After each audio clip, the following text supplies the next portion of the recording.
Приветствую! Вы смотрите дайджест из Москвы, и мы расскажем, как прошел первый летний месяц в столице. А в это время традиционно проходит много фестивалей, уличных мероприятий, концертов и активностей. Помчали!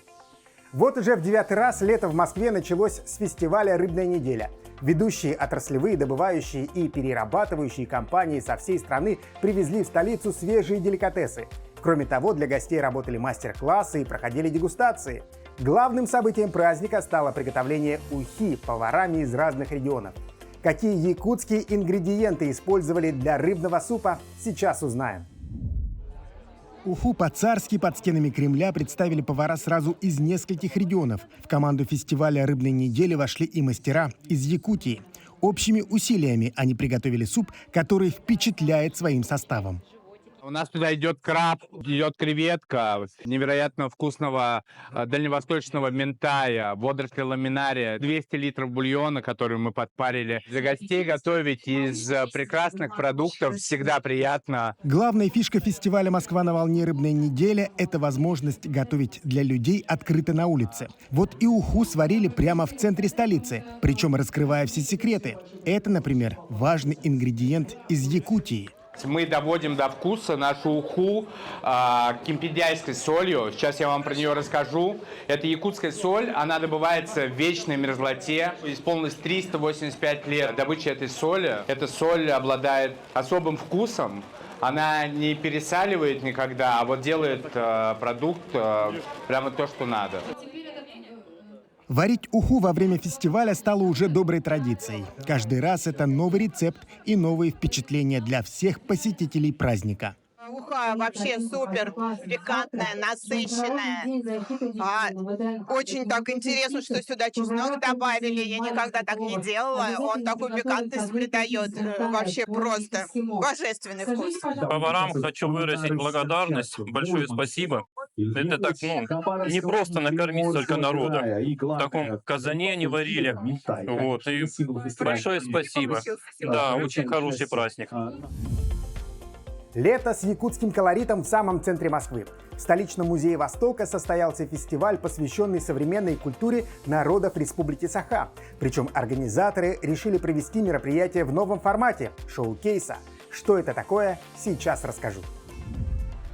Якутский шоу-кейс в Музее Востока – это сплошной эксперимент. Взгляд молодежи на родную культуру. Главная цель организаторов – познакомить жителей и гостей столицы с современной Якутией, которая открыта миру, но и в то же время не забывает о традициях. Я занимаюсь сам уже более 10 лет креативными индустриями, поэтому очень глубоко в целом вникаю в каждое из направлений. У нас тут представлено и кино, и музыка, и лекции, и мастер-классы. То есть это такой большой фестиваль, который объединяет сразу несколько сфер индустрии креатива. Данный фестиваль, он предназначен для того, чтобы популяризировать якутскую культуру и нести в массу нашу историю, наши традиции и, конечно же, деликатесы, наши вкусности. Во время фестиваля было чему удивиться. Вот, например, индийский слон бастыне. А это осохой как на якутском, так и на русском. Так как мы живем в большом городе, в многонациональном городе, нам хочется, чтобы и русскоязычные народы присоединились к нашему круговому танцу осохой. Для Музея Востока якутский шоу-кейс тоже стал настоящим экспериментом. Одной из ключевых задач Музея Востока на данный момент – это развитие и популяризация восточных регионов России. И Якутия, конечно же, является одной из крупнейших регионов в нашей стране, восточных. И большое количество предметов находится в собрании музея. Наверное, это первое такое крупное именно мероприятие фестивального формата, посвященное региону России. Традиционно летом отмечают День семьи, любви и верности. Покровителями этого праздника являются святые Петр и Февронья Муромские.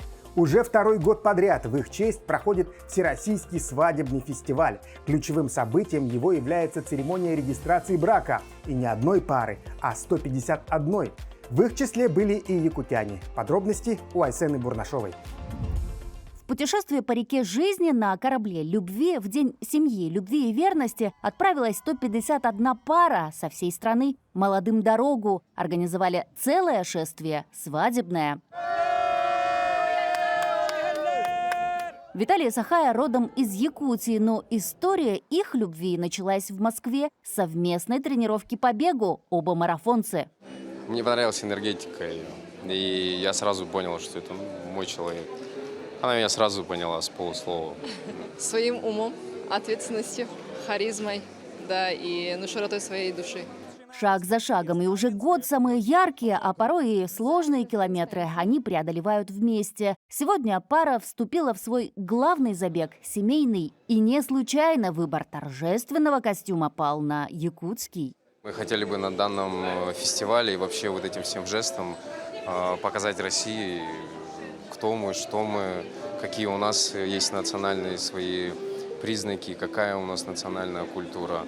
В якутском наряде сегодня и Киралин, ее жених Игорь в русском национальном. Пара ценит традиции и преемственность поколений. Зонт, например, невесте посоветовала взять ее бабушка. И правда, дополняет образ. Мы являемся жителями других регионов, но несмотря на такую колоссальную разницу, нас объединила любовь. Да. И, честно, хочется немножко даже плакать от волнения, но чувствуем все самое лучшее, прекрасное. Ключевое событие – торжественная церемония регистрации брака, единовременная для всех пар. Насколько счастлива каждая из ваших семей, настолько счастлива и вся Россия. Насколько крепка традиция и любовь в ваших семьях, настолько крепка и Россия. Потому что, как сказал наш президент, Россия – это, по большому счету, такая большая семья семей. И вы складываете эту большую российскую семью. Счастья вам, любви и удачи. И вот звучит главный вопрос. Согласны ли вы? Прошу ответить вас, женихи. Ваш ответ, невесты. Объявляю вас мужем и женой супруги. Поздравьте друг друга. В этот день свои сердца узами брака связала 151 пара. Второй Всероссийский свадебный фестиваль продолжит работу до 10 июля. Всего за 3 дня в Национальном центре «Россия» зарегистрируют свои отношения свыше 200 пар. Каждый вручат лампаду с сакральным огнем из города Муром, где жили святые Петр и Феврония, чтобы огонь семейного очага молодожен не затухал никогда. Айсена Бурнашова, Виктор Олесов, Москва. Лес, студенты и дождь. В Подмосковье прошел традиционный летний туристический слет молодежного общественного движения «Айтал». Каждый год якутские студенты центральных вузов собираются на маевку, чтобы подвести итоги учебного года в преддверии празднования Исеха. Давайте узнаем, как прошло мероприятие. Дождь и ветер не смогли помешать традиции. Якутские студенты центральных вузов в очередной раз собрались на маевку в парке подмосковного санатория Бесчагда. Миссия таких турслетов – это собрать ребят, которые только-только заканчивают, возможно, первый курс, кто-то уже заканчивает свою очередную сессию.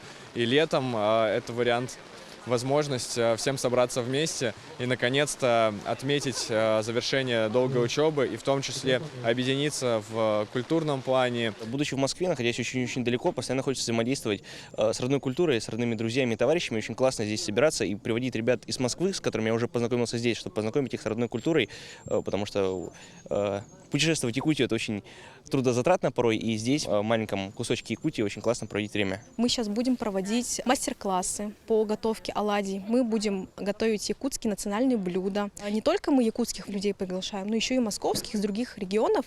И как бы внедряем наши якутские традиции, наш быт, культуру и показываем другим ребятам из других субъектов.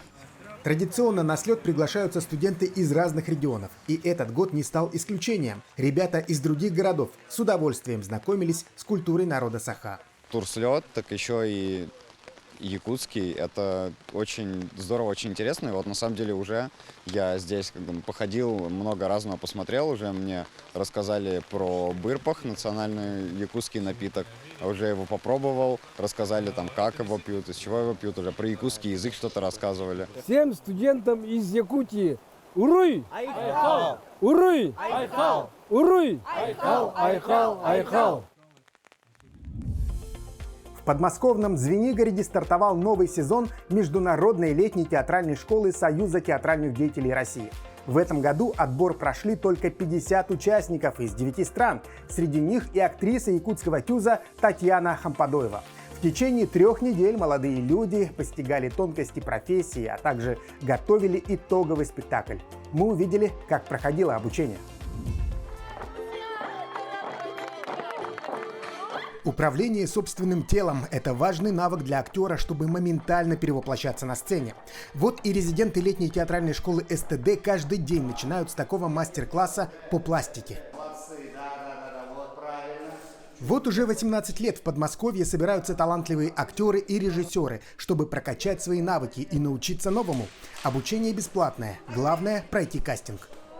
Отбор очень серьезный. В этом году более 10 человек на место, с учетом того, что в этом году у нас школа более камерная, потому что у нас всего 3 направления, и сюда попасть со всего мира считается очень-очень важным и престижным. Здесь преподают у нас, дают тренинги и мастер-классы самые известные и ведущие специалисты, педагоги из всех ведущих театральных вузов. В число 50 человек, которые попали в летнюю смену Союза театральных деятелей России 2025 года, вошла и наша землячка Татьяна Хампадоева, актриса Якутского театра юного зрителя. Мы с 9 утра до обеда плотно так занимаемся, все расписано, можем эти 5 часов можем скакать, физические нагрузки, можем петь, да, и речь у нас сценическая, вот, но насыщенная программа у нас. Татьяна невероятно талантлива, она очень музыкальна, у нее потрясающее чувство юмора. И что, знаете, еще, наверное, я могу сказать, что у нее очень сильно развита самоирония, а это говорит еще и о уме. С ней очень приятно работать. Всего лишь неделя осталась до главного якутского праздника в Москве Исэха. В этом году он посвящен 80-летию Великой Победы, году защитника Отечества в России и году защитника Родины Якутии. Событие пройдет 19 июля в самом центре Москвы, в парке Зарядье. В этот раз соорганизатором праздника является Амгинский улус. Именно он в 2024 году проводил у себя Исэх Улон-Хо. Обязательной частью столичного торжества станут обряды очищения и благословения, планируются концерты, спортивные состязания, выставка, ярмарка народных промыслов и многое другое. Исэх вновь соберет наших земляков и москвичей в единой дружной осохой. В парке Зарядье будет проводиться 6-й фестиваль Русского географического общества, посвященный 180-летию этой уважаемой организации. И в один из дней, а именно 19 июля, будет организован национальный праздник Исэх, на котором мы традиционно ждем всех жителей, гостей Москвы, наших земляков из Якутии. Так началось лето в Москве. Еще больше событий нас ждет впереди. Следите за ними в эфире телеканала «Якутия-24». А на этом у меня все. Дайджест подготовили Максим Кардозу и Виктор Олесов.